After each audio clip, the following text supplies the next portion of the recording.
अभी आपका पॉडकास्ट लोग जो सुनेंगे तो जो आपने बताया उससे समझ में आ जाएगा कि कोलकाता पुलिस से थोड़ी चूक कहाँ हुई। कोलकाता में जब मैं ये जो अक्यूज्ड है संजय रॉय, उसके जब घर पर गया तो आपकी याद आई।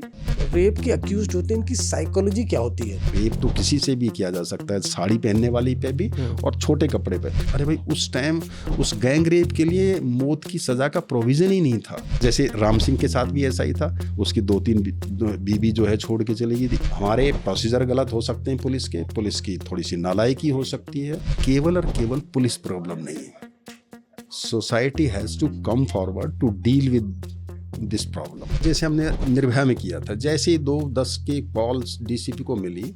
एसओपी क्या होती है? क्या रेप के केसेस पे ध्यान दिए जाते हैं?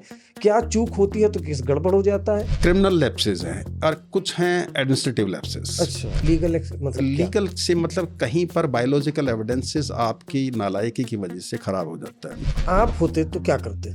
आपने तो 2 केसेस देखे हैं। एक तो विक्टिम की बॉडी है, एक अक्यूज्ड की बॉडी है, और एक नाखून आपका सीन ऑफ क्राइम है। जान बचाने के लिए तो मेडिकल हम जबरदस्ती भी करा सकते हैं, लेकिन उसके बॉडी से एविडेंसेस कलेक्ट करने के लिए हम उसको फोर्स नहीं कर सकते। बॉडी बताती कि मेरे कहाँ कहाँ उसने काटा या कहाँ से क्या किया, अंगुली है, हाथ है, मुंह है, जो भी है, उस पर डीएनए उसका आ ही जाएगा। गुस्सा नहीं आ रहा था आप लोगों को? जो आप बहुत मीडिया में जो आपकी पहचान बनी, वो एक चोर ने पहचान बनाई। वो बहुत ही कलाकार टाइप का आदमी था। सीन को गुरु माना हमने।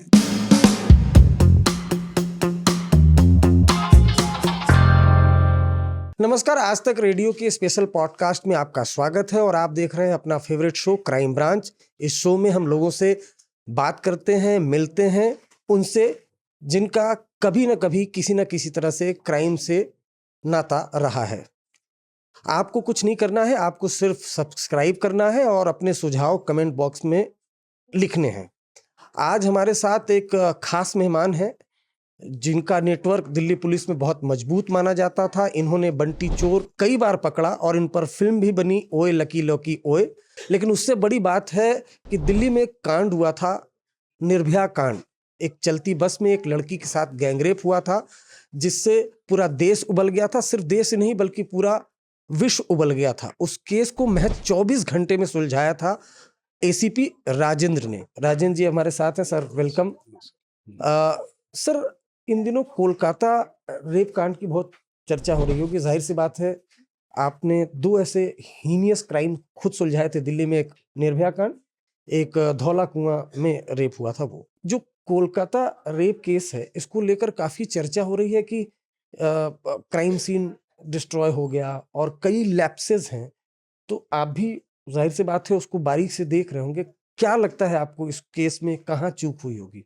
ये बड़ा अजीब क्वेश्चन है थोड़ा सा मेरे लिए, क्योंकि ना तो मैं स्पॉट पे रहा हूँ और ना ही इस केस के बहुत ज़्यादा फैक्ट्स जो हैं वो देख पाया हूँ कि कहाँ पर क्या गलती हुई थी, क्या उन गलतियों की वजह से अक्यूज स्लिप कर गया था, या कुछ एविडेंसेस डिस्ट्रॉय हो गए थे, या प्रॉपरली हम वो पुख्ता केस जो हर केस में बनाते हैं वो नहीं बना पाए थे। तो अगर वो चीज़ें हमारे पास होती हैं तो कुछ बहुत ज़्यादा एक पर्टिकुलर उसका जो है बताया जा सकता है कि भाई ये स्टेप्स थे जो लेने चाहिए थे और ये स्टेप्स थे जो नहीं लिए गए। रेप के केसेस में पर्टिकुलर एसओपी बनी हुई होती हैं, बहुत ज़्यादा स्टैंडिंग ऑर्डर होते हैं हर स्टेट पुलिस के पास, और स्टैंडिंग ऑर्डर, एसओपी और लॉ के हिसाब से ही हर पुलिस अपना रिएक्ट करती है जब भी कोई इस टाइप का कोई सीन ऑफ क्राइम, खासकर रेप जैसे केसेस, हीनियस क्राइम जो है होते हैं। अब नया एक्ट बन गया है तो उसमें हम फॉरेंसिक एक्सपर्ट को भी साथ साथ बुलाते हैं और डिजिटल एविडेंसेस भी वहीं से मौके से ही कलेक्ट करने का एक उसमें जुड़ गया है, जिससे एविडेंस की जो है प्योरिटी बनी रहेगी, इंटीग्रिटी उनकी बनी रहेगी।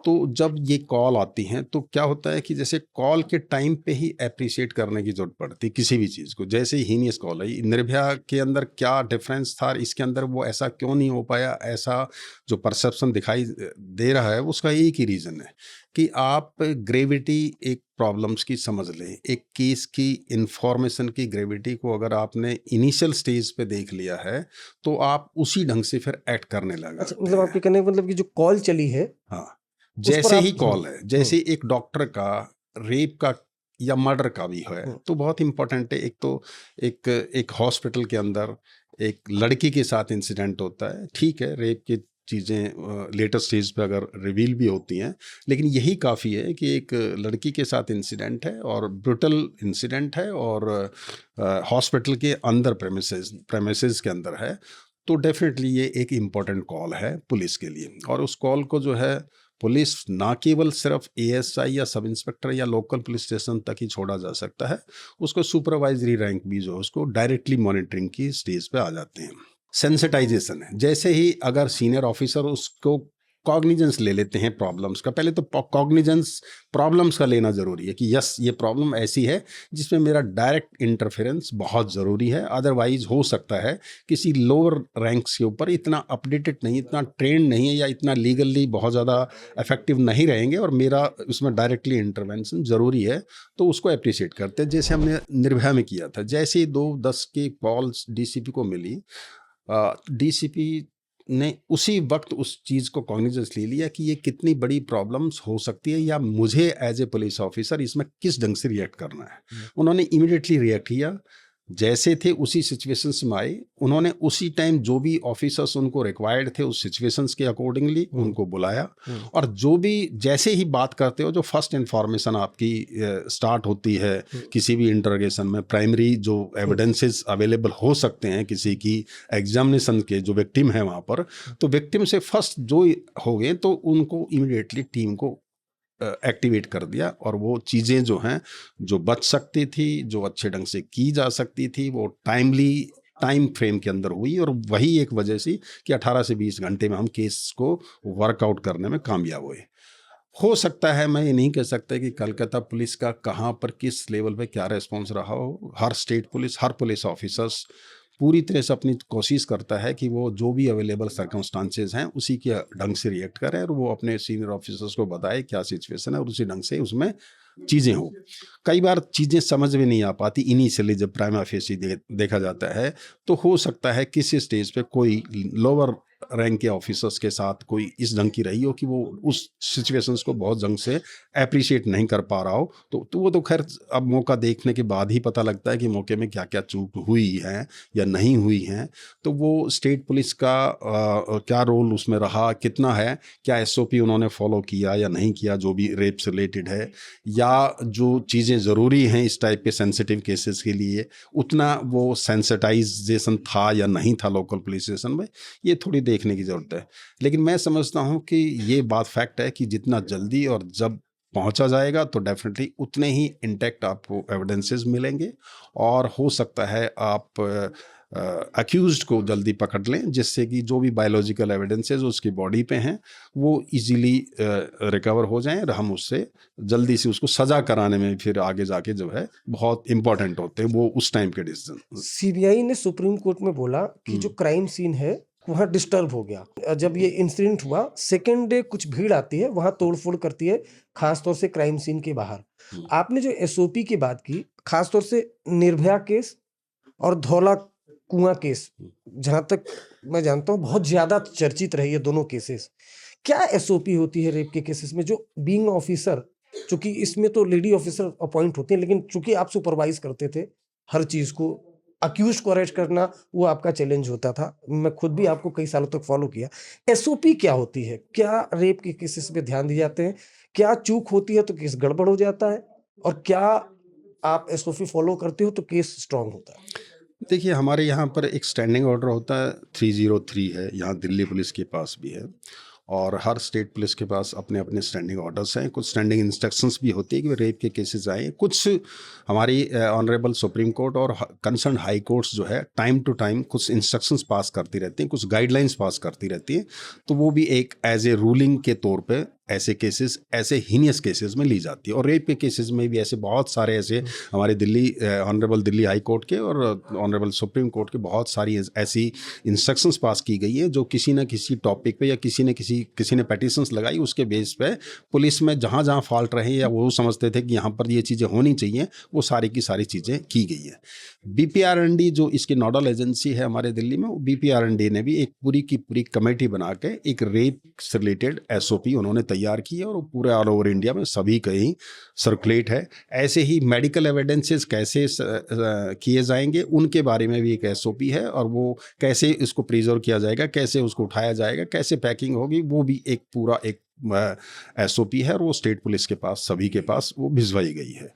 तो उन चीज़ों के बारे में कि जैसे ही इस टाइप की आ जाती है तो एक तरह से उस पूरे के पूरे कॉर्डन ऑफ कर दिया जाए, मिनिमम एंट्री हो, जो बहुत ही ज़्यादा ज़रूरी है वही एंट्री हो, खासकर एक्सपर्ट ही वहाँ पर जाएं।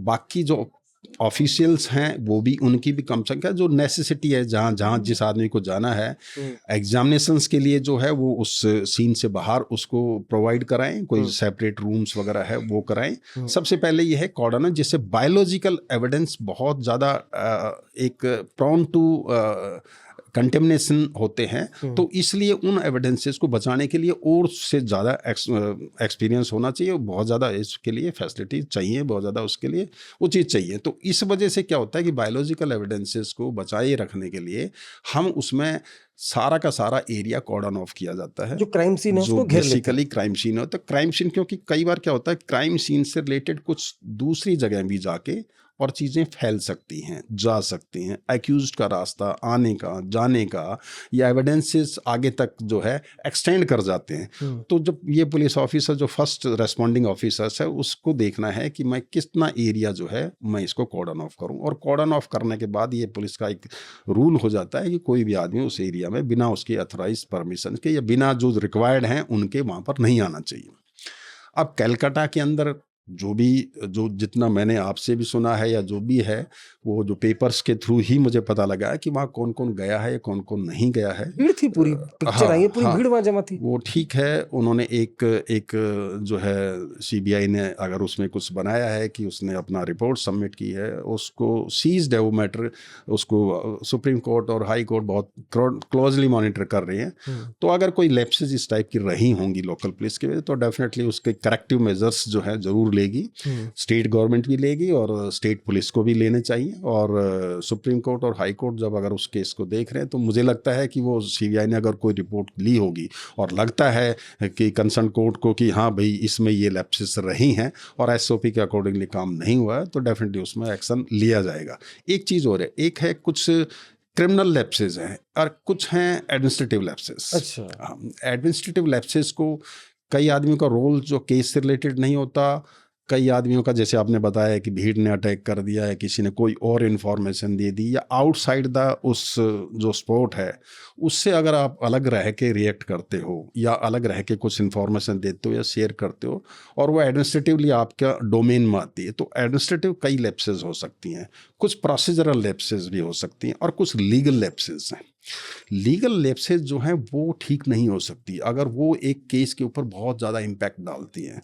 तो कोशिश करिए लीगल मतलब लीगल से मतलब कहीं पर बायोलॉजिकल एविडेंसेस आपकी नालायकी की वजह से खराब हो जाता है, आपको ये लेना चाहिए था, वो खत्म हो गया, ये चीज़ें बहुत इंपॉर्टेंट हैं, या कोई और एविडेंसेस हैं जो कलेक्ट करना चाहिए था, या आप ये समझते हो कि ये एविडेंसेस कल को इस अक्यूज्ड को नेल करने के लिए इम्पॉर्टेंट है और उसमें कोताही, ओमिशन या एक्ट दोनों ही पार्ट पे आपकी कोई क्रिमिनल जो है नेग्लिजेंस अगर क्रिएट हो जाती है, तो एक चीज़ है कि वो आपके लिए केस के लिए बहुत ज़रूरी था जो आप नहीं कर पाए।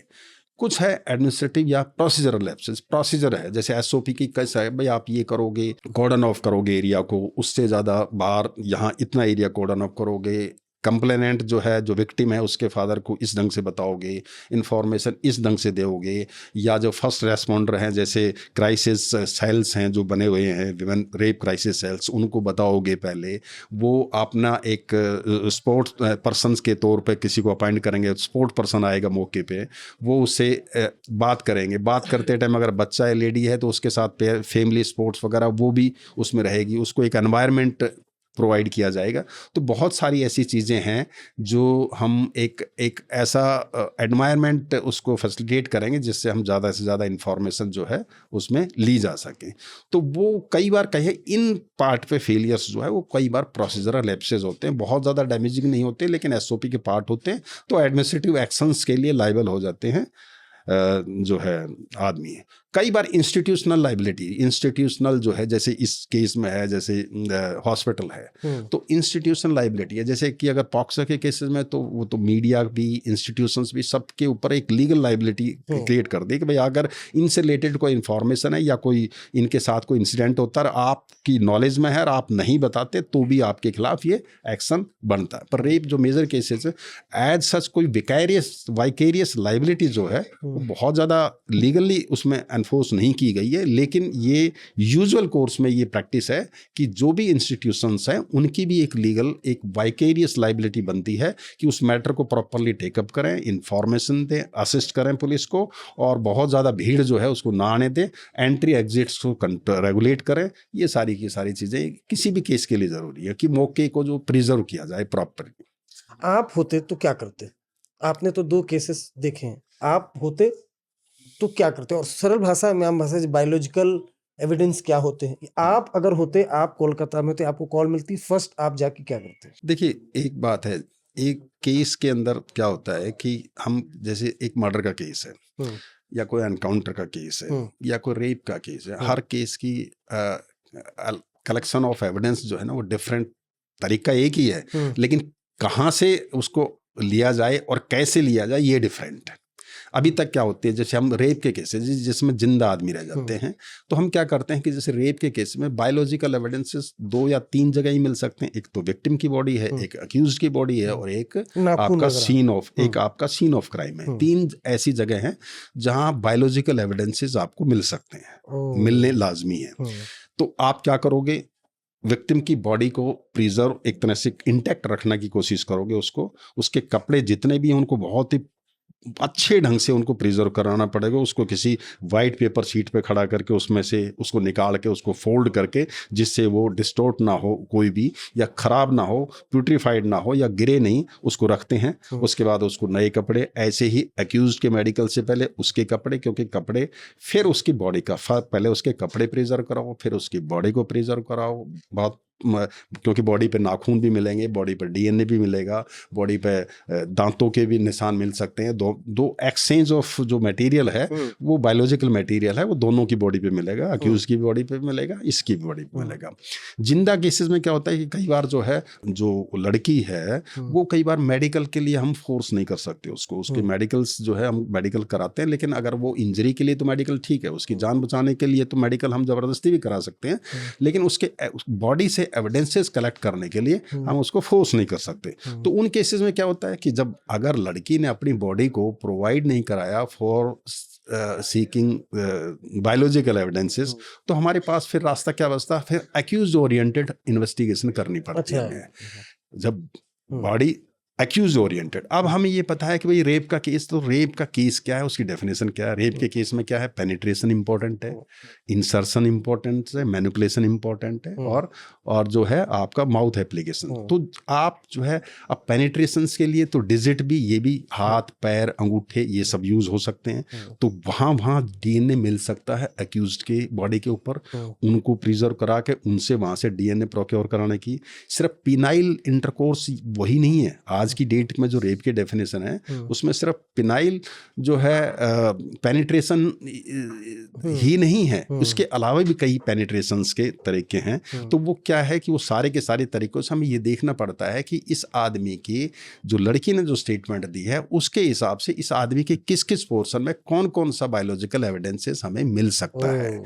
बॉडी बताती कि मेरे कहाँ कहाँ उसने काटा या कहाँ से क्या किया, वो सेक्सुअल जो असॉल्ट है वो कितने ढंग से कैसे कैसे किया गया है, तो उसी ढंग से, और वो क्या क्या अपने कौन से बॉडी पार्ट को उसने यूज़ किया है, मुंह को यूज़ किया है, हाथों को यूज़ किया है, पैरों को यूज़ किया है, पिनाइल ग्लैंड्स को यूज़ किया है। उस पर क्या होता है कि उसी के बेसिस पे हम वो सारा का सारा जो है एविडेंसेस उस बॉडी को, जो एक्यूज की बॉडी, अच्छा एक्यूज का हम बायोलॉजिकल जो एविडेंसेस कलेक्ट करने के लिए ज़बरदस्ती भी करा सकते हैं, उसकी कंसेंट की उसमें ज़रूरत नहीं है, हम ज़बरदस्ती पकड़ के भी उसको करा सकते हैं कि भाई ये इसके बॉडी पे हमारे लिए एविडेंसेस बहुत ज़रूरी है, वो मिलने चाहिए। तो क्या हो गया इस केस में, दोनों केसेस में मिल जाते हैं तो बहुत अच्छे हैं। भाई आपका सीमन डिस्चार्ज इधर से इधर वेजाइनल जो है उसमें हमें मिल सकता है, इधर उसका पिनाइल ग्लैंड्स पे मिल सकता है।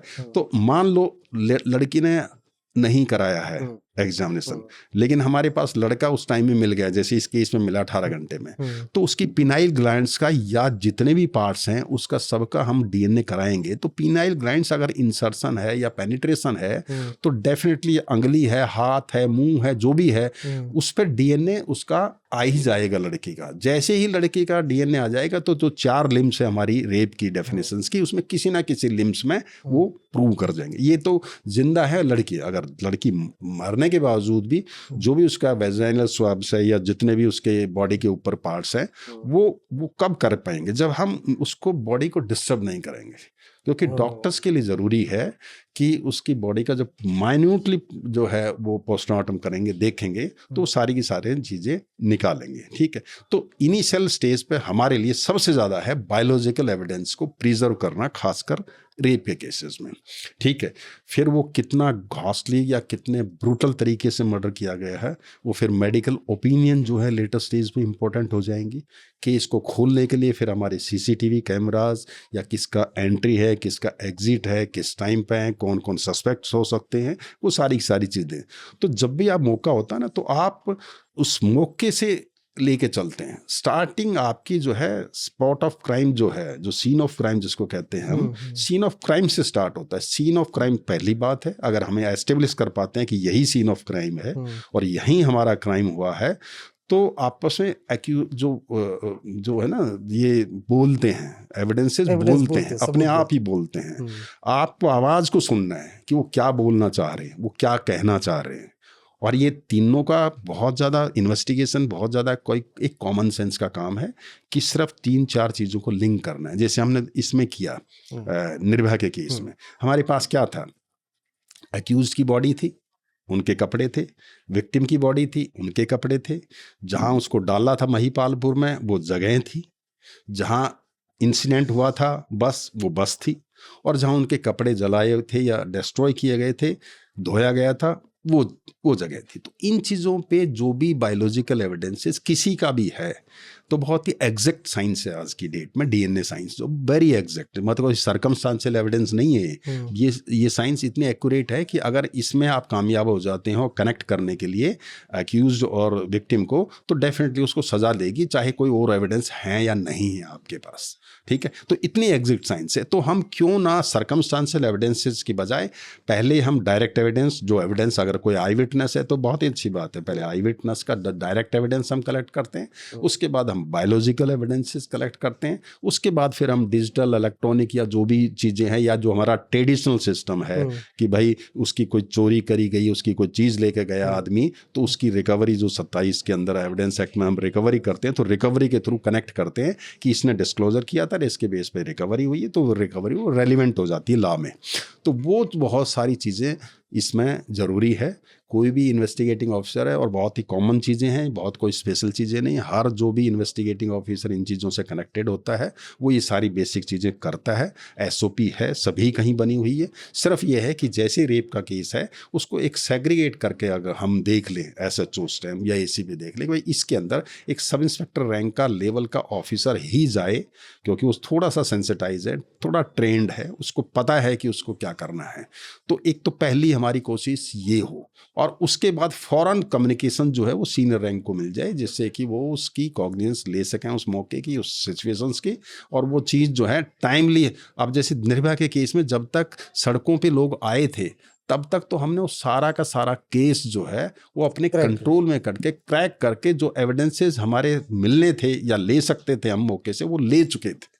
तो जब तक अलर्ट हुआ मीडिया, जब तक हमें लगता था कि हमारी बहुत ज़्यादा परेशानी हो सकती है, या क्योंकि जब ये चीज़ें आती हैं तो एक मीडिया का या जो है पब्लिक की एक्सपेक्टेशंस बढ़ जाती हैं, वो हर चीज़ को मांगती हैं, तो आप जो है अपना नॉर्मल काम, जो नॉर्मल एक कोर्स में काम किया जाता है, वो थोड़ा सा डिले हो जाता है, हट जाता है, या डिस्ट्रैक्ट हो जाते हैं आप, और बाकी बंदोबस्त में, लॉ एंड ऑर्डर अरेंजमेंट्स में, रोकने में, इनमें चीज़ें में लग जाती है, या उनकी सेफ्टी भी इश्यू हो जाती है जो अक्यूज्ड इन्वॉल्व हैं उसमें। तो हमने उस टाइम तक वो सारी चीज़ें कर ली थी, और विद इन 5 डेज उनको बंद करके और हमने भेज दिया था। और फिर सभी को डीएनए से, या जो हमने फर्स्ट टाइम इस केस में जो हमारा टीथ के थ्रू जो बाइट मार्क्स हैं उनका जो कंपैरिजन कराया, वो फर्स्ट एक तरह से इसका एक एक्सटेंसिव यूज़ किया था उस साइंस का, उसका भी हमें फिर बहुत ज़्यादा इसमें डेंटेंट्री फॉरेंसिक जो है ना उसका यूज़ किया, तो उसका भी हमें बहुत बड़ा इसमें फ़ायदा मिला। और वही कनेक्टिंग थी। सभी को लगता है कि इससे मीडिया का बहुत ज़्यादा प्रेशर था, ये केस तो सज़ा होना ही था। अरे भाई, उस टाइम उस गैंग रेप के लिए मौत की सज़ा का प्रोविज़न ही नहीं था। अच्छा। हाँ, उस टाइम जो है कैपिटल पनिशमेंट नहीं था, मतलब सजाए मौत का उसमें नहीं था। 376 2G में उस टाइम ये केस रजिस्टर होते थे, ठीक है, तो उस टाइम नहीं था। लेकिन मर्डर के लिए तो सजा थी। लेकिन मर्डर में भी क्या था, लड़की उसी दिन तो जो विक्टिम थी उस दिन उसकी डेथ नहीं हो रही है, 29 तारीख को हो रही है, 16 तारीख को उनसे तो बहुत ज़्यादा डिले भी है। तो लड़की सर्व तो वो भी बहुत ज़्यादा ऐसा नहीं था कि इंटेंशन या ऐसे वेपन्स यूज़ किए थे, वो उसी टाइम उसको गोली मार के ख़त्म कर दिया था। तो मर्डर की इंटेंशंस भी प्रूव करना बड़ा भारी काम था।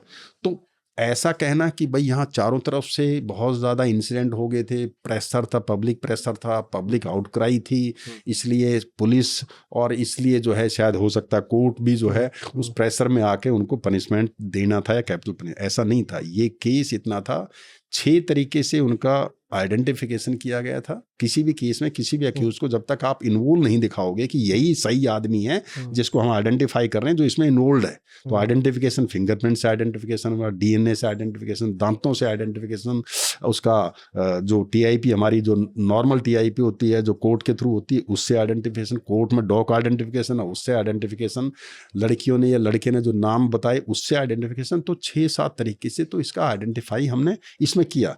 फिर बायोलॉजिकल एविडेंसेस बहुत अच्छे थे, मेडिकल एविडेंसेस हमने उसकी हिस्ट्री ले ली कि क्या ये इंजरी जो थी ये सफिशिएंट थी उसको डेथ काज करने के लिए, तो उसमें पूरा एवोल्यूशन किया, कई कमेंट्री देखी, उसको अक्यूज जो बनाया गया, इवन ऑनरेबल सुप्रीम कोर्ट ने भी वो जो वेपन ऑफ ऑफेंस थे, रॉड थी, उसका एक सैंपल जो है बनवा के भेजा, तो उन्होंने देखा था कि कितने डेडली वेपन्स इसमें यूज़ किए गए थे, ठीक है।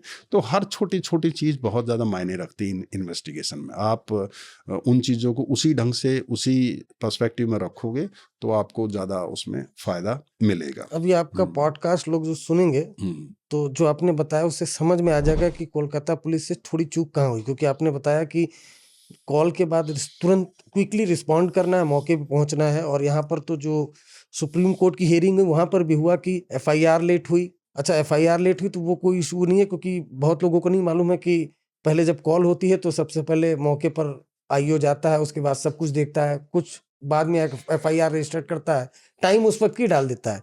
लेकिन कॉर्डन ऑफ करना सीन ऑफ क्राइम को, इसमें थोड़ी डिले हुई और शायद इसी वजह से मुद्दा इशू बना। सर, इम्पोर्टेंट ये है कि मैं खुद कोलकाता गया था और कोलकाता में जब मैं ये जो अक्यूज्ड है संजय रॉय, उसके जब घर पर गया तो आपकी याद आई और निर्भया केस की याद आई।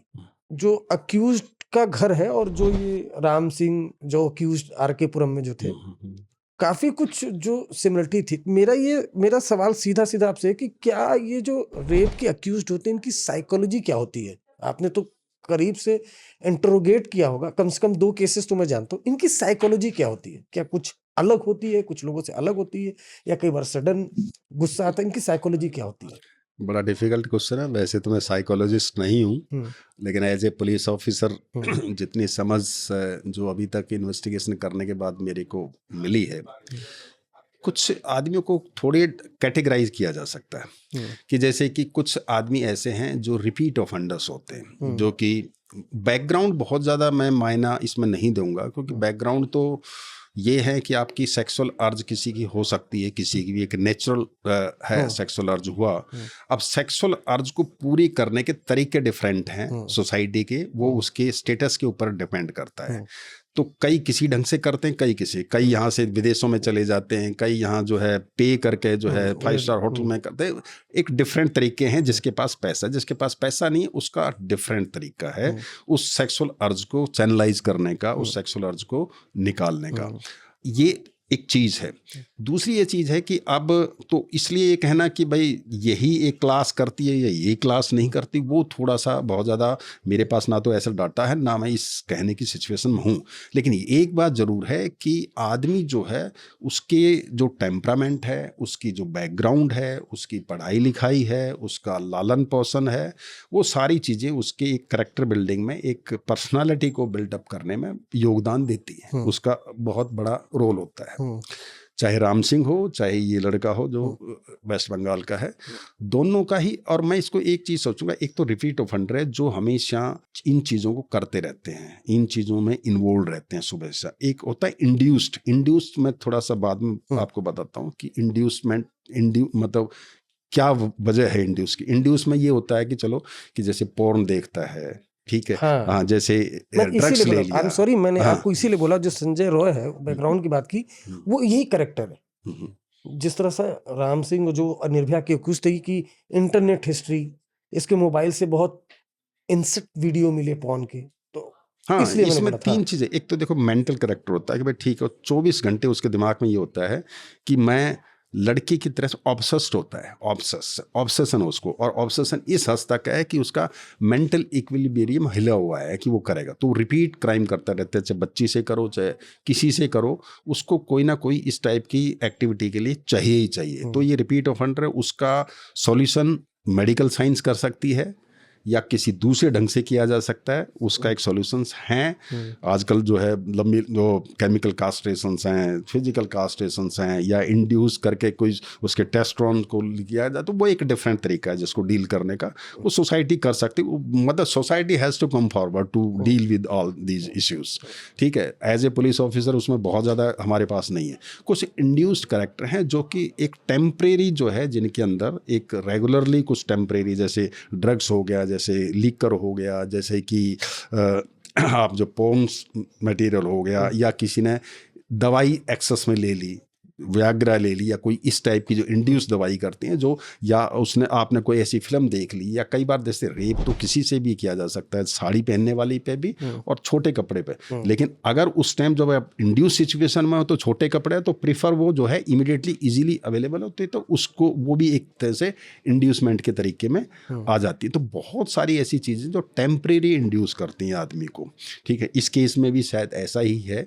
जब अर्ज हुई तो कहीं कहीं कहीं कहीं किसी जगह वो जाने की कोशिश करी, जब अर्ज पूरी नहीं हुई, अल्टीमेटली वो एक और जगह पहुंच गया, और अर्ज पूरे करने के उस प्रोसेस के अंदर उसने ये जो है क्राइम किया है। तो इस टाइप के कैटेगरी, जैसे राम सिंह के साथ भी ऐसा ही था, उसकी 2-3 बीबी जो है छोड़ के चली गई थी। इस केस में भी ऐसी ही, इसमें बीबी छोड़ के चली गई, क्योंकि बीबी के साथ इसका कंडक्ट ठीक नहीं था, इसकी एक्टिविटीज़ ठीक नहीं थी। वो भी क्या करता था, जो नई लड़कियां आती थी या जो न्यूली मैरिड होती थी जो झुग्गी के अंदर, तो उनको रात को जो है ठोकर मार के उनको खोलने की या तंग करने की उसकी आदत थी। उसके दिमाग में ये चीज़ें घूमती रहती थी। इसके दिमाग में भी ऐसी ही चीज़ें रही होंगी जो इसको पूरी रात परेशान करके रखा हुआ था। और ये तो इंडिविजुअल केसेस हैं। बहुत सारे ऐसे केसेस जो कई बार रिपोर्ट भी नहीं होते हमारे पास। हम तो एक रिएक्टिव पॉलिसिंग कर रहे हैं ना, हमारे पास तो सिर्फ वही केसेज आ रहे हैं जो रिपोर्ट किए जा रहे हैं, या जो मीडिया के थ्रू या किसी पब्लिक के थ्रू, वही केसेस का हम निदान या अच्छा या बुरा जो भी कर रहे हैं उन्हीं से केसेस है। लेकिन बहुत सारे ऐसे केसेस जो रिपोर्ट भी नहीं हो रहे। तो रेप के केसेस करने के लिए जो आदमी हैं वो बहुत ज़्यादा हैं। तो एक तो है प्री रेप का सिस्टम और एक पोस्ट रेप में हमारे प्रोसीजर गलत हो सकते हैं, पुलिस की थोड़ी सी नालायकी हो सकती है, लेकिन अल्टीमेटली रेप के केसेस किए जाते हैं, उसमें कुछ सर्टेन परसेंटेज तक वो कन्विक्शन भी होती है और उसमें सज़ा भी होती है, मृत्युदंड तक भी होता है, सब कुछ होता है। लेकिन मृत्युदंड के बाद भी, कैपिटल पनिशमेंट के बाद भी रेप के केसेस, निर्भया के बाद आज हम कितने 2012 में जो इंसिडेंट हुआ था, आज 2024 है, 12 साल के बाद भी मुझे नहीं लगता कि बहुत ज़्यादा चेंजेस आ पाई हैं। तो इसका मतलब क्या है कि ये केवल और केवल पुलिस प्रॉब्लम नहीं है। Society has to come forward to deal with this problem. उसको चाहे आप, हालांकि हमारी मॉरल बड़े स्ट्रांग है हमारे, मैं कहूँगा बड़ा वैसे कंटेंटियस इशू है, लेकिन मॉरल सोसाइटी हमारी, we are morally very strong. हमारी इंडियन जो कल्चर है ना, हम रेप को या ऐसी इसको छुपा के रखना चाहते हैं, ये इसको गंदा चीज़ मानते हैं, इसको गलत चीज़ मानते हैं। तो इस वजह से क्या है कि हम कोई भी उससे रिलेटेड कोई भी चीज़ें करना ही नहीं चाहते। ना मदर फादर कर सकते, ना लड़की फादर कर सकते, ना लड़की, कोई भी उसको बहुत ज़्यादा इंटरेक्शन रखना नहीं चाहता। इसलिए वो चीज़ अभी तक अनएक्सप्लोर्ड है, छुपी हुई है। तो क्या होता है कि बहुत ज़्यादा वो जो एजुकेशन की कमी होने की वजह से, चाहे वो सेक्स एजुकेशन नहीं हो, चाहे कंसेंट एजुकेशन, जैसे कंसेंटिंग पार्टी होती, बाहर बड़े पार्टनर होते, सब कुछ होते हैं, तो इस सिचुएशन में पहुँचते ही नहीं।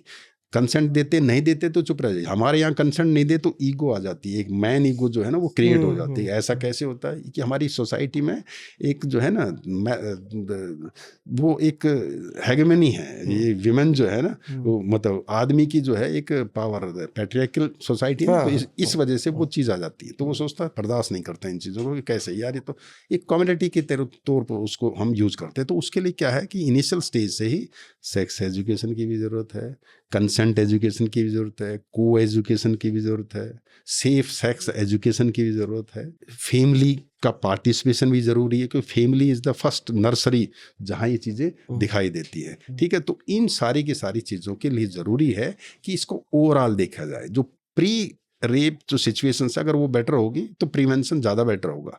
पुलिस के पास आने के बाद तो केस डेफिनेटली कहीं ना कहीं तो लॉजिकल एंड पर पहुंचता ही है। हो सकता है प्रोसीजरल लैप्सेस रहती हो तो उसमें एडमिनिस्ट्रेटिव एक्शन होते हैं, निर्भया में भी हुए, हमारे पार्ट में भी बहुत ज़्यादा प्रोसीजरल लैप्सेस रही थी। पुलिस ने उनको प्लग किया। पहले हमारी गाड़ियों में चीज़ें नहीं होती थी, ना चद्दर होती थी, ना कोई मेडिकल चीज़ें थे। इस केस के बाद और हर केस सिखा के जाता है, हर केस पुलिस को बहुत अच्छा। निर्भया के बाद बहुत ज़्यादा सेंसिटिव होगी दिल्ली पुलिस को विमेन रिलेटेड केसेस को डील करने में, सारी चीज़ें होने लगी, कैसे बस गुजरी, कैसे पीसीआर लेट होगी, जो भी प्रॉब्लम्स थी वो सारी के सारे उसमें टेकअप किया गया। एडमिनिस्ट्रेटिव उनके करेक्टिव मेजर्स लिए गए और कई स्कीम्स लॉन्च की जिसकी वजह से थोड़ा सा ये सेंसिटाइज होगी कैपिटल पर। निर्भया केस की जो पहली सूचना है वो आपको कैसे मिली, आप कहाँ थे? अच्छा, मैं निर्भया का केस मैं बेसिकली घर पे था, क्योंकि बहुत रात की बात थी, 2 बजे के आसपास की बात है। वैसे तो यूजुअली लेट ही जाते हैं 11 बजे के बाद ऑफिस से, क्योंकि कुछ ना कुछ होता रहता है। उस दिन भी ऐसा ही था, तो मैं घर पे ही था और वहीं से जैसे शायद मैडम को उनके किसी स्टाफ ने जो है उनको इंटीमेट किया था कि ऐसे ऐसे इंसिडेंट हुआ है। उन्होंने इमीडिएटली अप्रिशिएट कर लिया और मुझे इमीडिएटली उन्होंने फ़ोन किया कि जल्दी से जो है आप सफदरजंग हॉस्पिटल पहुँचे। बस मैं किसी की जो है इधर उधर से गाड़ी ली उस टाइम और फिर एकदम से किसी को साथ बुलाया और उसके बाद उसी टाइम में ऑलमोस्ट 2 बजे के 2 सवा 2 बजे के आसपास रात को ही सफदरजंग हॉस्पिटल पहुंचे। वहाँ विक्टिम से बात हुई, वहीं मैडम थी और भी जो विक्टिम रिक्वायर्ड। से आपकी बात हुई, मतलब आप थे हाँ, वहाँ पर? यस अवनिंदर पांडे जो थे उनसे वहीं पर बात हुई, जो क्योंकि निर्भया से? लड़की जो है वो ऑलरेडी अंडर सर्जरी थी, माइनर सर्जरी थी, तो उससे बात नहीं हो पाई थी, वो फिट फॉर स्टेटमेंट भी नहीं थी, तो उससे हम बात नहीं कर पाए थे। लेकिन अविंद्र पांडे की जो है वो इंजर्ड था, लेकिन वो ऐसी सिचुएशन में था कि वो बात कर सकता था। उसने जो भी अवेलेबल हमारे पास इंफॉर्मेशन रात को दी, जो चीज़ दे सकता था वो सारी की सारी हमने उस टाइम नोट की। उसी टाइम पुलिस जो है उसको जो टीम्स बनाई हमने और भी 5-7 ऑफिसर्स को बुलाया वहाँ पर। यही एक इसका खूबसूरत पहलू था कि इमीडिएटली अप्रिशिएट करके और सारी की सारी चीज़ों को उसी वक्त रात से ही स्टार्ट कर दिया कि भाई हमारे पास एक ही क्लू था उस टाइम। एक कॉन्ट्रैक्ट कैरीज बस में 6 लड़कों ने इनके साथ ये ऐसा ऐसा इंसिडेंट किया, इतना खराब इंसिडेंट किया है और ऐसे किया है, वो हमारे पास चीज़ें पता लगी। तो हमारे पास पहला एक क्लू था कि वाइट कलर की कॉन्ट्रैक्ट बस है, वही एक है जो क्लू था और उसी के ऊपर हमने रात से स्टार्ट कर दिया। बल्कि जहाँ जहाँ कॉन्ट्रैक्ट बस उस एरिया में खड़ी थी, जाते वहाँ पर देखते कि भाई पीछे किसी का क्या नाम लिखा हुआ है, ऑनर का नाम लिखा रहता ना यूजुअली, ऑनर के नाम से हर एक को कह रखा था पीछे से नाम पढ़ो, उसको ऑनर को कॉल करो कि उसके फ्लीट में कितनी गाड़ियाँ हैं, कितनी गाड़ियाँ बाहर हैं, कौन सी गाड़ी लेट आई है, कोई उसके ड्राइवर ऑपरेटर गायब हैं क्या, वो सारी की सारी चीज़ें हमने इन्फॉर्मेशन स्टार्ट कर दी। एक 320 या 370 की लिस्ट जो है हमने सुबह सुबह वहाँ से बुला ली ट्रांसपोर्ट अथॉरिटी से उसका, और फिर उसके बेसिस पे एक डिजिटल जो रूट हमें उसने बताया था कि ऐसे ऐसे गाड़ी घूमने के चांसेस हो सकते हैं, या जहाँ लड़के और उसको लड़की को डाला गया था वहाँ पर जो है जो सीसीटीवी फुटेज थे वहाँ पर एक पूरी एक टीम हमारे स्पेशल स्टाफ की उसको स्कैन करती रही और भी बहुत सारी टीमें लगी। स्कैनिंग में एक पर्टिकुलर व्हीकल हमें मिला और व्हीकल को जैसे ही उसने आइडेंटिफाई किया, अवनिंद्र पांडे ने जो विक्टिम था हमारा दूसरा, उसने आइडेंटिफाई कहा हाँ जी ये व्हीकल हो सकता है। उस पर उस आइडेंटिफिकेशन करने के बाद एक यादव नाम निकल के आया और बहुत सारी उसके डिस्क्रिप्शन हमारे पास क्लैरिटी आ गई।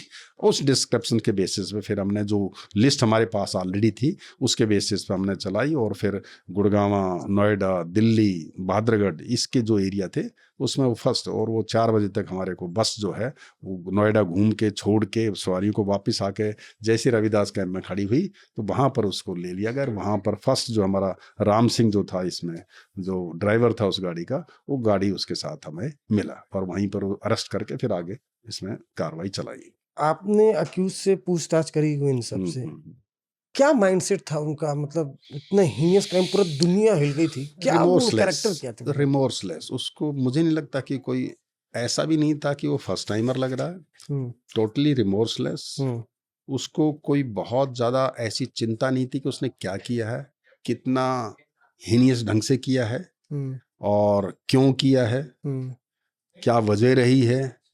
ये सारी चीजें उसके लिए बहुत ज्यादा मायने नहीं रख रही थी। मतलब उस टाइम उसको देख के ऐसा लग रहा था, जब पकड़ा गया तो इतना बड़ा इंसिडेंट होता तो हर आदमी डरता है बाहर था, वो अपनी गाड़ी में ही आराम से रह रहा था। रात को इंसिडेंट हुआ और अगले दिन 4 बजे अपनी गाड़ी में ही गाड़ी को धो धुआ के आराम से वहाँ बैठा। पूरा दिन में वो करके भी आया था, सवारी लेके अपनी नोएडा छोड़ के भी आया था रूटीन में। तो मुझे नहीं लगता है कि उसको बहुत ज़्यादा को रिमोर्सफुल था। हो सकता है जो फर्स्ट टाइमर 1-2 लड़के जो बाद में पकड़े गए उनको थोड़ा सा ज़रूर ये चीज़ फील हुई थी, या जब पुलिस में पकड़े गए तो रियलाइज़ हुआ था कि यार हमने बहुत बड़ा, हमसे ये इंसिडेंट हुआ है। लेकिन राम सिंह जो पर्टिकुलरली था जिसने बाद में सुसाइड की थी, उसके दिमाग में बहुत ज़्यादा रिमोर्स नहीं था, बहुत ज़्यादा मतलब वो कह सकते हैं टोटली एक फ्रस्ट्रेटेड लॉट था, जिसका कि अपने आगे जेंडर के प्रति, फीमेल जेंडर के प्रति कोई भी रिगार्ड्स या कोई भी उसको इस टाइप की कोई परवाह थी नहीं। ये उस टाइप का करैक्टर था।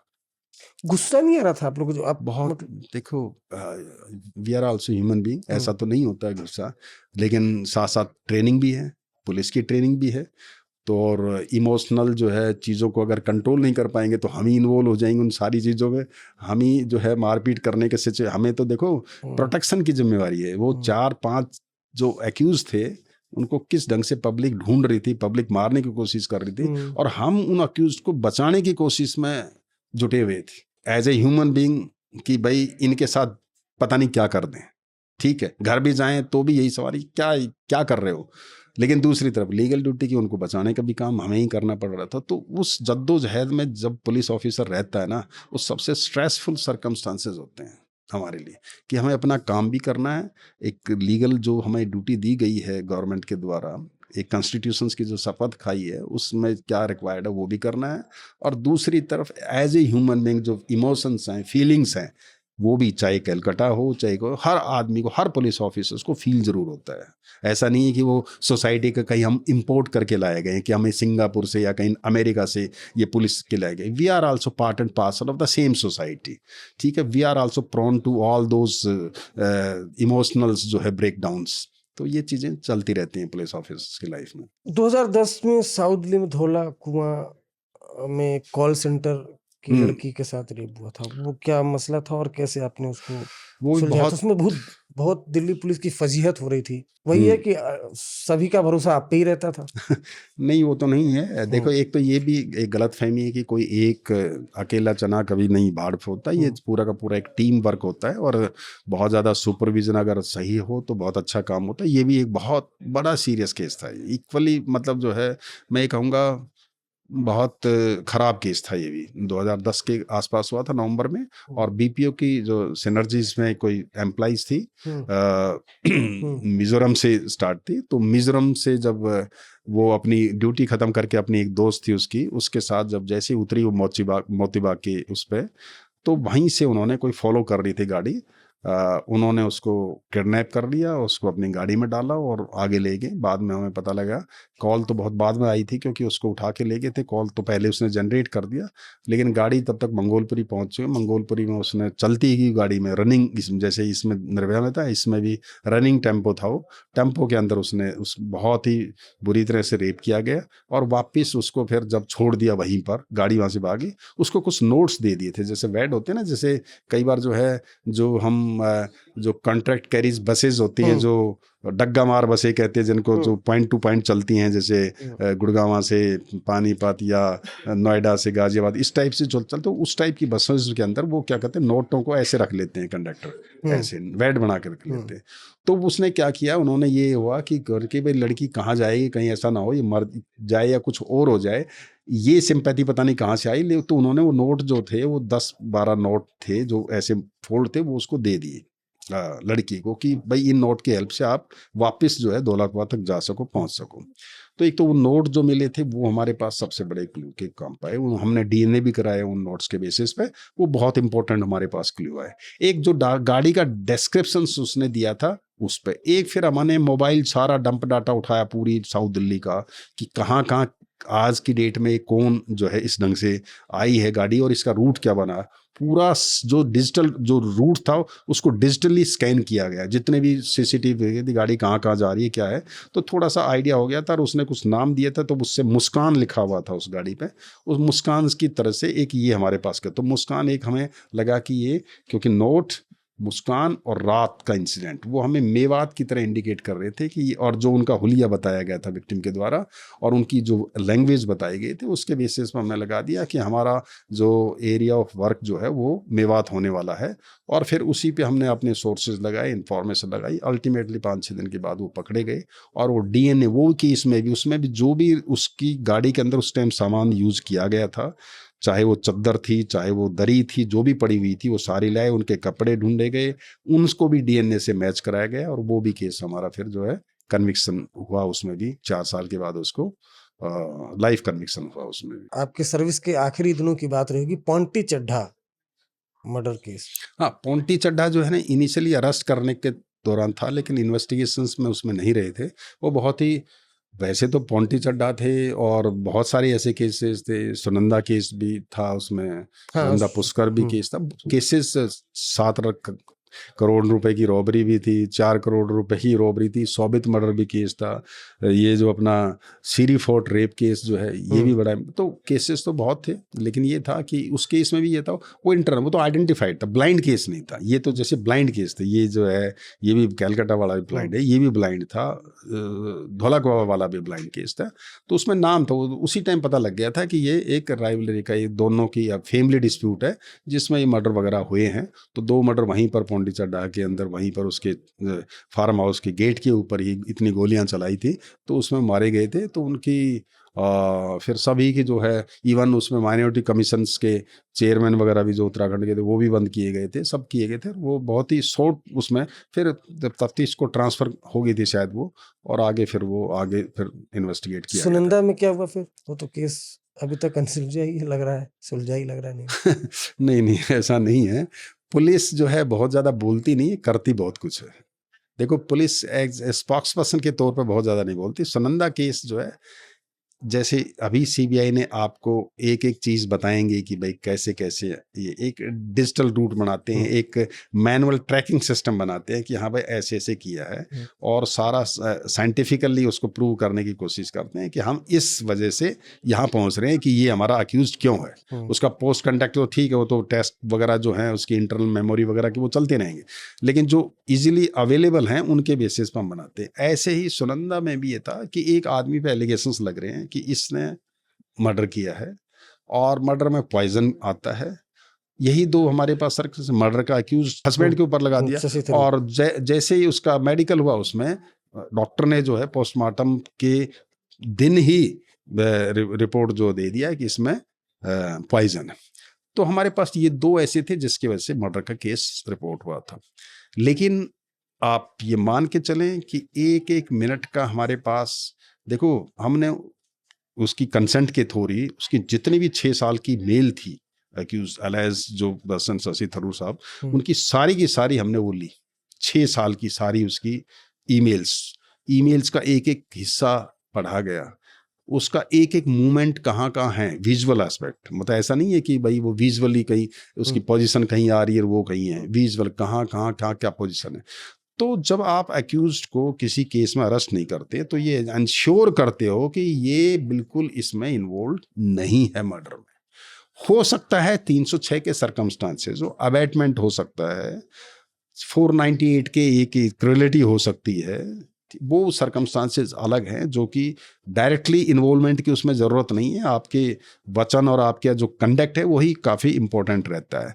तो उनके सर्कमस्टांसेस होते हैं, लेकिन ये कहना कि he was involve in the murder उसके केस में, तो हम as an IO as a team जो है वो जो चीज़ें हमारे सामने आई थी, जो हम उसके बेस पर हम कह सकते हैं कि हमारे पास कोई ऐसा एक क्लिंगिंग एविडेंस नहीं था, एक ऐसा स्पेसिफिक एविडेंस नहीं था कि हम उसको उस वक्त शशि थरूर को उस केस के साथ जोड़ सके या किसी कॉन्स्पिरेसी की किसी पार्ट को अनर्थ कर सकते।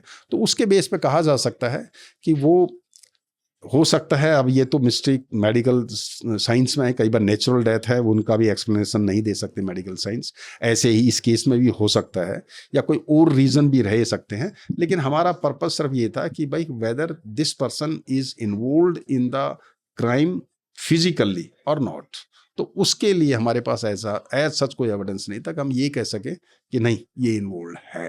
पुलिस इन्वेस्टिगेशन उसमें बहुत अच्छी की गई थी, हमारा इन्वेस्टिगेशन जो है एक एक चीज़ को क्लियर कर दिया गया था, वहाँ एक एक चीज़ को लिखा हुआ था कि ऐसा नहीं है कि हम कोई, और कोर्ट ने उसको अप्रिशिएट किया, कोर्ट ने भी माना उन चीज़ों को, उन चीज़ों को कि भाई ये चीज़ ऐसा नहीं है।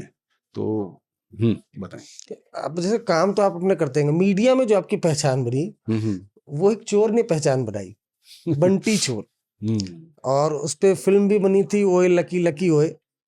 उसमें जो पुलिस इंस्पेक्टर था, मैंने उसको देखा था, फिल्म एकदम आप ही की तरह पूरा मेहनत की गई थी फिल्म डायरेक्टर के जरिए कि आपका पूरा जो इंस्पेक्टर वाला लुक वो पूरा फिल्म में दे। ये बंटी चोर की क्या कहानी है, कैसे आप उस तक पहुंचे, क्या कहानी?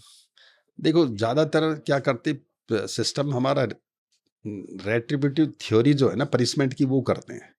बंटी चोर के अंदर हमने रिफॉर्मेटिव एस्पेक्ट और एक दो और थे कि कैसे रिफॉर्म किया जाए, कैसा आदमी है वो, बहुत ही कलाकार टाइप का आदमी था, उसकी बुद्धि जो है, उसका दिमाग जो है ना बहुत ही ज़्यादा इनोवेटिव था, वो हर चीज़ में इनोवेशन अप्लाई किया उसने। क्राइम भी जो है इसलिए नहीं किया कि मैं इसको बेच के कमा के या कुछ पैसा बनाना है, कोई प्रॉपर्टी खरीदनी, ये नहीं था, पैसन था उसको। जैसे हमारा हर आदमी का, किसी का क्रिकेट खेलना पैसन है, किसी का फुटबॉल खेलना, उसका पैसन था चोरी करना, कि मैं चोरी करके दिखाऊंगा कि यहाँ मैं चोरी कर सकता हूँ। जहाँ डिफ़िकल्ट सर्कमस्टांसेस होते थे वहाँ उसका किक जो है उसको मिलता था कि यहाँ डिफ़िकल्ट सर्कमस्टांसेस है तो यहाँ मैं और ज़्यादा दिमाग लगाऊंगा। तो उसने वो सारे काम किए कि कैसे चोरी की जाए। बड़े बड़े डॉग्स होते थे, चाहे रॉटविलर है जैसे बहुत फ्यूरियस डॉग्स होते थे, उसको कैसे टेम किया जाए। इस घर में ये आदमी ये चाहता है कि मैंने ये डॉग रख रखा है तो मैं चोरी नहीं हो सकती, नहीं, बंटी यहाँ चोरी कर सकता है, ठीक है। ऐसे ही उसने बेंगलोर में किया, वहाँ 2-3 जर्मन शेफर्ड्स रखे हुए थे, वहाँ किया, या किसी हीरोइन वगैरह के घर में किया, या जहाँ डिफ़िकल्ट टास्क होती थी ना उसका किक आती थी कि मैं इस घर में चोरी, तो उसके लिए स्टडी करता था, उसके लिए पूरी रैकिंग करता था, स्टडी करता था। स्टडी करने के बाद जो है वो डिसाइड करता था मुझे, अच्छा सामान मिल जाता था, सामान तो उसके 600-700 हमें बहुत ज़्यादा गोडाउन मिले जिसमें पड़ा हुआ था सामान। ऐसा नहीं कि सामान कहीं डिस्पोज ऑफ किया था या बेच के कहीं करना था उसको, ऐसा भी नहीं था। गाड़ियों का बहुत शौकीन था वो, बड़ी बड़ी अच्छी गाड़ियाँ, बहुत ज़्यादा हैंडसम लुकिंग था, तो ऐसा भी नहीं लगता था आम आदमी को, जो आम पुलिस वाले जो पिकेट्स वगैरह पे है वो, उनको कैसे विनोवर करना है, कैसे उन चीज़ों को करना, वो भी था। अच्छा, फेयर भी था, मतलब बहुत ज़्यादा एक्यूरेट था कि आपने सामान पड़ा हुए है और आपने कह दिया मेरा सामान, तो उसको ये भी पता था कि इनका सामान नहीं, किसी दूसरे सामान है। तो आप ये कह सकते हो कि एक बैड कैरेक्टर जो आदमी था, लेकिन वो इनोवेटिव था। अगर उसकी एनर्जी हम किसी दूसरे उसमें लगाते तो बहुत ही अच्छे रिजल्ट्स मिल सकते थे। उसने कहा था कि मुझे एक ऑटोमोबाइल इंजीनियर होना था और मैं ऑटोमोबाइल इंडस्ट्री में जो जापान की कंपनी है उसके साथ मिलकर कुछ कोलैबोरेट करके बहुत अच्छी बनाना चाहता, और वो ये बड़ी बड़ी गाड़ियों में ये कुछ ना कुछ मॉडिफिकेशन करता रहता था। तो उसने मुझे कहा कि जी मुझे कहीं किसी अच्छे काम में लगाओ, मैं एक डिटेक्टिव बनना चाहता हूँ। तो जैसे 2 बार करने के बाद वो छूट के आया, तो मैंने उसको एक डिटेक्टिव फर्म में कुछ टाइम के लिए लगाया। फिर मैंने उसको किसी और जगह जो है काम पे लगाया, उसको लोधी कॉलोनी थाने में रखा कि किसी तरह ये सुधर जाए, तो जो इसकी एनर्जी है उसको प्रॉपरली चैनलाइज किया जा सके और इसका यूज किया जा सके। तो रिफॉर्मेटिव एस्पेक्ट था वो हमारा, हमने करने की कोशिश करी, कुछ टाइम तक सक्सेस मिली, लेकिन बाद में उसका मेंटली जो है शायद इम्बैलेंस होने की वजह से वो सारे के सारे हमारे प्रयत्न जो है बहुत ज़्यादा सक्सेसफुल नहीं रहे। आपने उसको कब पकड़ा, आपका बंटी से सामना कब हुआ?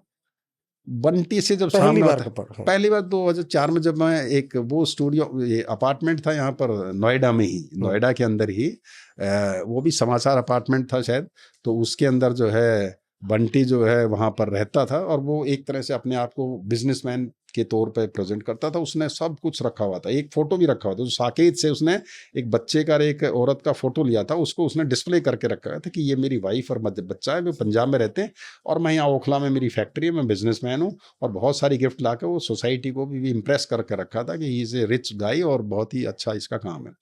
तो वो आता था डेली, रात को जब चोरी करके आता था तो बड़ी गाड़ी में सामान आता था, ये कस्टम क्लियरेंस का सामान है, मैं वो लेकर आ रहा हूँ जो भी चोरी। तो सभी उससे कन्विंस थे। तो हमने उसको जब बहुत ज़्यादा एफर्ट्स करने, बहुत ज़्यादा रिसर्च की गई, सारी इसमें चीज़ें की गई, फिंगरप्रिंट्स दे गए, तो उसके बाद हमें पता लगा कि हाँ ये आदमी ऐसे ऐसे। फिर हम ट्रैक डाउन करते करते वहाँ पर पहुँचे, तो उन्होंने बताया हाँ जी एक बिजनेसमैन रहते। तो जैसे हम वहाँ गए, उसका सोसाइटी के प्रेसिडेंट की हेल्प लेके वहाँ पहुँचे, तो उसने जो है सॉरी मचा दी अंदर की, जो है बदमाश आ गए, ये आ गया, 100 नंबर की कॉल कर दी कि बदमाश आ गए मुझे मारने के लिए। तो पीसीआर भी आ गई। अब पीसीआर ये आइडेंटिफाई नहीं कर पाई कि बदमाश हम हैं या वो है जो अंदर है। तो बड़ी मुश्किल से फिर हमने उसको पकड़ के जो है बताया कि भाई बदमाश हम नहीं, ये है। तो अल्टीमेटली फिर उसने जो है सारा कुछ रिवील किया। इंटरेस्टिंग, दोनों बार ऐसे ही रहा उससे। अच्छा, अभी तो नया कानून आया है, फिर दिल्ली पुलिस की आपको याद आ गई, आपने उसपे भी भूमिका निभाई, अच्छा काम भी किया। थोड़ा डिफिकल्ट है, सब कुछ बदला रहा है। करियर में कोई ऐसा काम जो आप नहीं कर पाए या जिसको लगा कि मतलब पुलिस सर्विस में कि बड़ा पछतावा रहा हो या अफसोस रहा हो कि ये करना चाहिए था या नहीं करना? देखो मैं जब अब वैसे तो खैर सारे काम ज़्यादातर फुल्ली सेटिस्फाइड हूँ, कंटेंटेड हूँ मैं अपने पूरे करियर से। लेकिन एक सौबित मर्डर केस हुआ था 2011 में साउथ दिल्ली के अंदर। हाँ, एक जी। डीपीएस का लड़का था, तो उसका मर्डर हुआ था।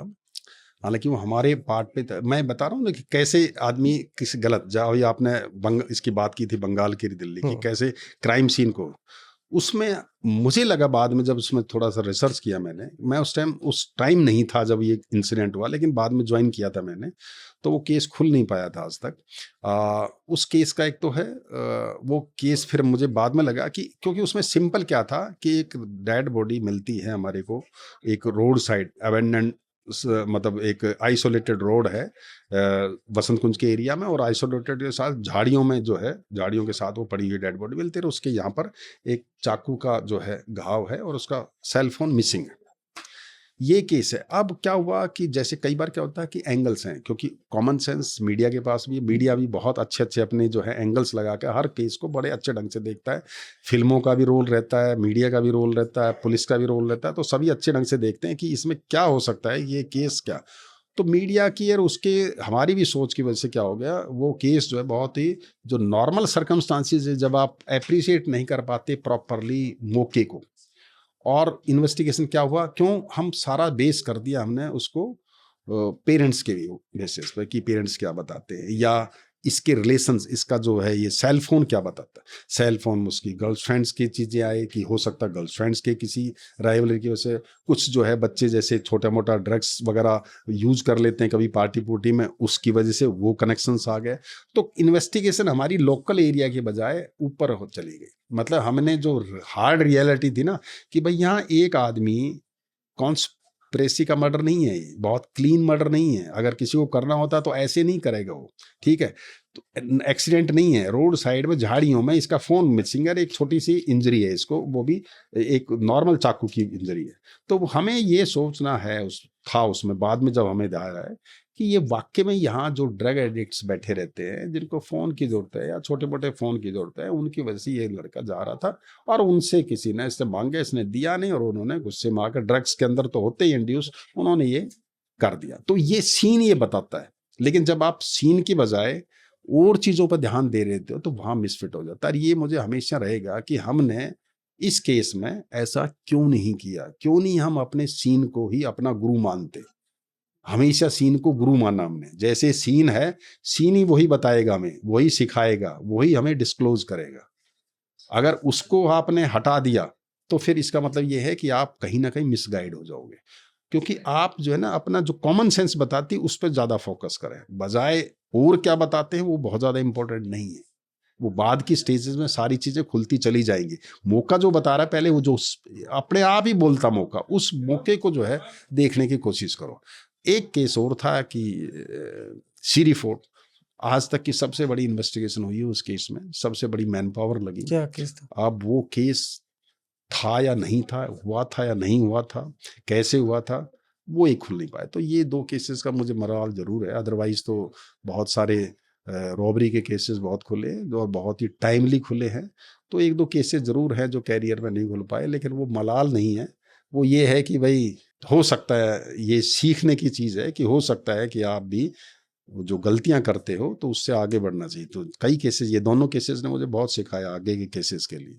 आपने बड़ी बात कही भी ना कि सीन ही गुरु है। हाँ, यस, डेफिनेटली। जिसने आप पुलिस ऑफिसर को हमेशा अपने सीन को ही गुरु समझना चाहिए, उससे ज्यादा कुछ नहीं समझना। कौन क्या कह रहा है, देखो आप मीडिया में, मीडिया क्या कह रहा है, मीडिया का हर आदमी सीन पे नहीं था। वो जो सारी हियर से स्टेटमेंट है, ये आप किसी से सुन के बोल रहे हो, आप किसी का वर्जन लेके बोल रहे हो, तो you are not the direct eyewitness to the incident, ठीक है। तो आपकी हियर से स्टेटमेंट, तो हियर से स्टेटमेंट को उतनी ही अहमियत देनी चाहिए कि अगर वो कहीं और सर्कमस्टांसेस एविडेंस से कहीं कनेक्ट हो रही है तब तो ठीक है।